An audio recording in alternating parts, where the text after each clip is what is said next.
விருச்சிக ராசியில் விருச்சிக லக்னம் சார்ந்த நபர்களுக்கு வெற்றி கொடிகட்டுன்னு பாட்டு பாடலாம். அந்த அளவுக்கு வெற்றியை கொடுக்கக்கூடிய ஸ்தானம், சாமர்த்தியத்தை கொடுக்கக்கூடிய ஸ்தானம், உங்களுடைய பவரை நிலைநாட்டக்கூடிய ஸ்தானம். செவ்வாய் புதன் சூரியன் சுக்கிரன் நாலுமே முன்காட்ட, நாலுமே சனி வீட்டில் உட்கார்ந்துருக்கனால ஆயுதப்படை வீரர்கள் யாராக இருந்தாலும் அவங்களுக்குலாம் ரிவார்டு, அவார்டு, ரெகக்னிஷன் கிடைக்கும்.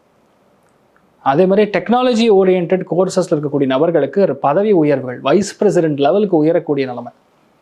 யாரெல்லாம் டாக்டர்ஸாக இருக்கீங்களோ, அதுவும் இஎன்டி ஸ்பெஷலிஸ்டாக இருக்கீங்களோ, அவங்களுக்குலாம் வேற லெவல் முன்னேற்றம்.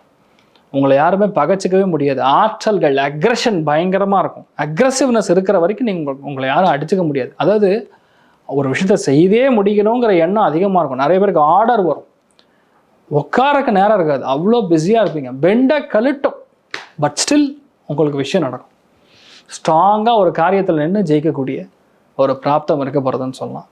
இந்த வாரத்தை பொறுத்த வரைக்கும் புதனும் உங்கள் ராசி லக்னத்துக்கு அஷ்டமத்துக்கும் லாபஸ்தானத்துக்கும் அதிபதி புதன் என்ன பண்ணுறாருன்னா 3ஆம் இடத்துக்கு போய் உட்காந்துருக்கிறார். So which is a safer zone, tension கிடையாது அப்படிங்கிற மாதிரி. புதன் மறைவது கணக்கில் இருக்கிறவங்களுக்கு நல்லாயிருக்கும். ஆடிட்டிங் துறைகளில் இருக்கக்கூடிய நபர்களுக்கு நல்லாயிருக்கும். லேண்டு, ரியல் எஸ்டேட்டு, ப்ரமோஷன் இருக்கிறவங்களுக்கு நல்லாயிருக்கும். பெரிய சக்ஸஸ் பார்க்கக்கூடிய ஒரு காலகட்டம் விருச்சிகராசி நண்பர்களுக்கு தடையில்லாமல் ஜெயிக்கக்கூடிய வாரமாக இருக்கப்படுது.